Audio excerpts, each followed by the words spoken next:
Hello friends, welcome to Keethu's blog. ఈరోజు మనము little millets dosa అంటే సామల దోశ ఎలా వేయాలో చూద్దాము. దీంట్లో చాలా పోషకాలు ఉన్నాయండి. దీంట్లో యాంటీ ఆక్సిడెంట్స్ కూడా చాలా ఎక్కువ ఉన్నాయి.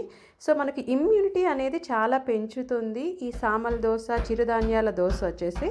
అలాగే మనకు డిసీజెస్ రాకుండా, ఇన్ఫెక్షన్స్ రాకుండా కూడా చూస్తుంది అనమాట. సో మనం చూడొచ్చు, ఇక్కడ 1 గ్లాస్ సామలు తీసుకున్నాను నేను.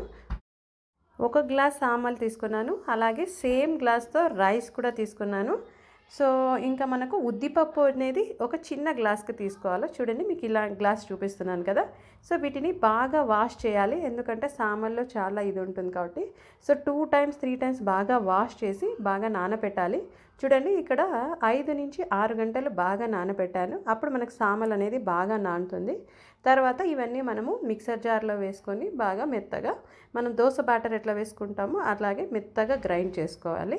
సో మనం చూడొచ్చు, ఇవి దోశలు అనేవి ఎంత పర్ఫెక్ట్గా వస్తున్నాయో చూడండి. అక్కడక్కడ హోల్స్ వచ్చి మనం ఇలాగే ప్లెయిన్ అయినా వేసుకొని తినొచ్చు, లేదంటే ఇలా దాల్ అప్లై చేసుకొని గీ వేసుకుంటే సూపర్ టేస్ట్ ఉంటుంది. సో మనకు ప్రోటీన్స్, యాంటీ ఆక్సిడెంట్స్, ఇమ్యూనిటీ బూస్టర్తో పాటు టేస్ట్ కూడా యాడ్ అవుతుంది.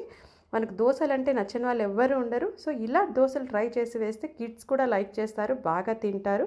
మనం కావాలంటే ఇంకా గ్రౌండ్ నట్ పౌడర్ వేసుకోవచ్చు, లేదు అంటే కోకోనట్ పౌడర్ వేసుకోవచ్చు. ఇలా డిఫరెంట్ ఫ్లేవర్స్తో వేసుకొని మనం ఈ దోశను అనేది టేస్ట్గా ఎంజాయ్ చేస్తూ హెల్తీగా తినొచ్చు. So please subscribe Keethu's blog.